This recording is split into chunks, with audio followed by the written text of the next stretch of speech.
पंच परमेश्वर। जुम्मन शेख और अलगू चौधरी में गाढ़ी मित्रता थी। साझे में खेती होती थी। दोनों को एक दूसरे पर अटल विश्वास था। जुम्मन जब हज करने गए थे तब अपना घर अलगू को सौंप गए थे। अलगू जब कभी बाहर जाते तो जुम्मन पर अपना घर छोड़ देते थे। जुम्मन शेख की एक बूढ़ी खाला थी। उसके पास कुछ थोड़ी सी मिल्कियत थी, परंतु उसके निकट संबंधियों में कोई न था। जुम्मन ने लंबे चौड़े वायदे करके वह मिल्कियत अपने नाम लिखवा ली थी। जब तक दान पत्र की रजिस्ट्री न हुई थी तब तक खाला का खूब आदर सत्कार किया गया, पर रजिस्ट्री की मुहर ने इन खातिरदारियों पर भी मानो मुहर लगा दी। अब बेचारी खाला को प्रायः नित्य ही कड़वी बातें सुननी पड़ती और अपमान सहन करना पड़ता था। कुछ दिन उसने सुना और सहा, पर जब ना सहा गया तो जुम्मन से शिकायत की और अलग रहने के लिए गुजारे की मांग की। जुम्मन ने उत्तर दिया, रुपए क्या यहाँ फलते हैं? खाला ने नम्रता से पूछा, मुझे भी कुछ रूखा सूखा चाहिए कि नहीं? जुम्मन ने गंभीर स्वर में जवाब दिया, तो कोई ये थोड़े ही समझा था कि तुम मौत से लड़कर आई हो। खाला बिगड़ गई और उसने मामला पंचायत में पेश करने की धमकी दी। जुम्मन हंसकर बोले, हाँ, जरूर पंचायत करा लो, फैसला हो जाए। मुझे भी ये रात दिन की खटपट पसंद नहीं। पंचायत में किसकी जीत होगी इस विषय में जुम्मन को कुछ भी संदेह नहीं था। ऐसा कौन था जो उसको अपना शत्रु बनाने का साहस कर सके। संध्या समय एक पेड़ के नीचे पंचायत बैठी। जुम्मन शेख ने पहले से ही सारा प्रबंध कर रखा था। पंच लोग बैठ गए तो बूढ़ी खाला ने उनसे विनती की, पंचो, आज 3 साल हुए मैंने अपनी सारी जायदाद अपने भांजे जुम्मन के नाम लिख दी थी। साल भर तो मैंने रो धो कर काटा, पर अब रात दिन का रोना नहीं सहा जाता। अब न पेट भर की रोटी मिलती है, न तन को कपड़ा। तुम लोग जो राह निकाल दो उसी पर चलूं। मैं पंचों का हुक्म सिर माथे चढ़ाऊंगी। पंचायत बैठी, लेकिन सरपंच किसे बनाया जाए, इस प्रश्न को लेकर जुम्मन शेख और खाला में कुछ कहासुनी हो गई। खाला बोली, खुदा से डरो। पंच न किसी के दोस्त होते हैं और न दुश्मन। तुम्हारा किसी पर विश्वास न हो तो जाने दो।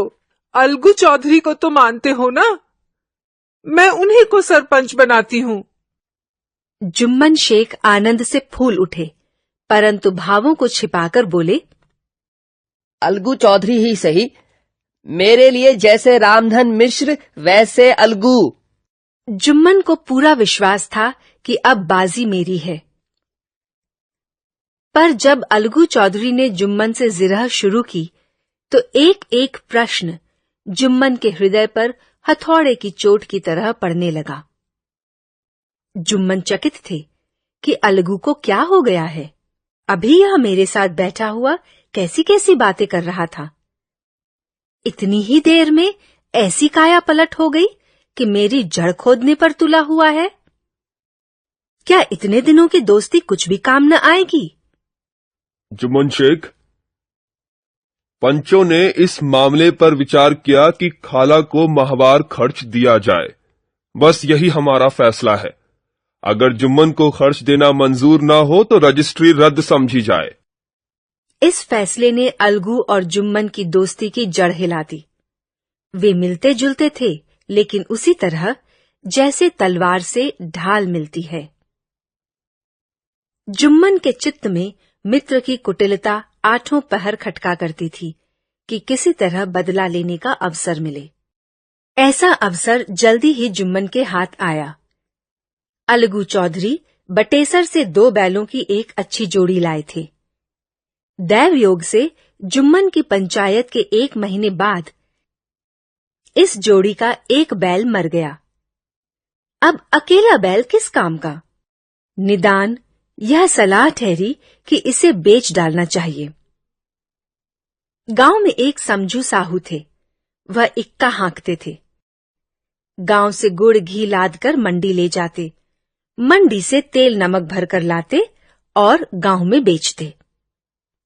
इस बैल पर उनका मन लहराया। उन्होंने सोचा कि यह बैल हाथ लगे तो दिन भर बेखटके 3 खेप हों।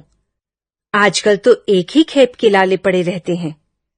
बैल देखा, मोल तोल किया और उसे लाकर द्वार पर बांध ही लिया। 1 महीने में बैल का दाम चुकाने का वादा ठहरा। अलगू चौधरी को भी गरज थी ही, घाटे की परवाह न की। समझू साहू ने नया बैल पाया तो लगे रगेदने। वह दिन में 3-3, 4-4 खेप करने लगे। न चारे की फिक्र थी न पानी की, बस खेपों से काम था। मंडी गए, वहां कुछ रूखा सूखा भूसा सामने डाल दिया। बेचारा जानवर अभी दम भी न ले पाया था कि फिर जोत दिया।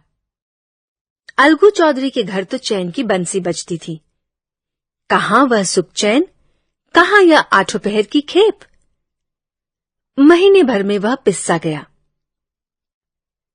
एक दिन चौथी खेप में साहू ने दूना बोझ लादा। दिन भर का थका जानवर पैर न उठते थे, पर साहू को जल्दी पहुंचने की फिक्र थी। उन्होंने कई कोड़े निर्दयता से बरसाए। बैल धरती पर गिर पड़ा और ऐसा गिरा कि फिर न उठा। इस घटना को हुए कई महीने बीत गए। अलगू जब अपने बैल के दाम मांगते, तब साहू और सहुआइन दोनों ही झल्लाते, अंट-संट बकने लगते। एक दिन किसी ने परामर्श दिया कि पंचायत करा लो, जो कुछ तय हो जाए उसे स्वीकार कर लो। साहू जी राजी हो गए। अलगू ने भी हामी भर ली। पंचायत बैठी तो रामधन मिश्र ने कहा, बोलो चौधरी, किसको पंच मानते हो? अलगू ने दीन भाव से कहा, समझू साहू ही चुन ले।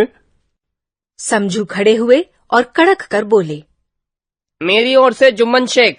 जुम्मन का नाम सुनते ही अलगू चौधरी का कलेजा धक धक करने लगा, मानो किसी ने अचानक थप्पड़ मार दिया हो।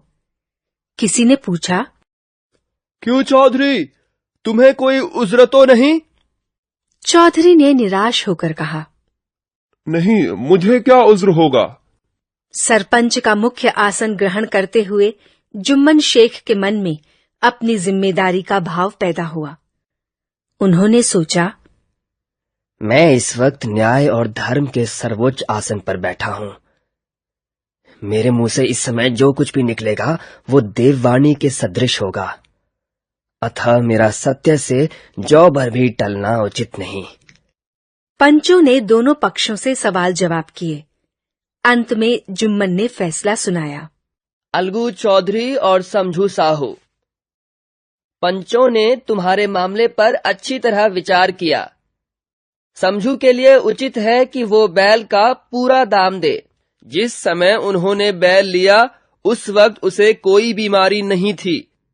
अगर उसी समय दाम दे दिए जाते तो आज समझू उसे फेर लेने का आग्रह न करते। बैल की मृत्यु केवल इस कारण हुई कि उससे बड़ा कठिन परिश्रम लिया गया और उसके दाने चारे का अच्छा प्रबंध न किया गया।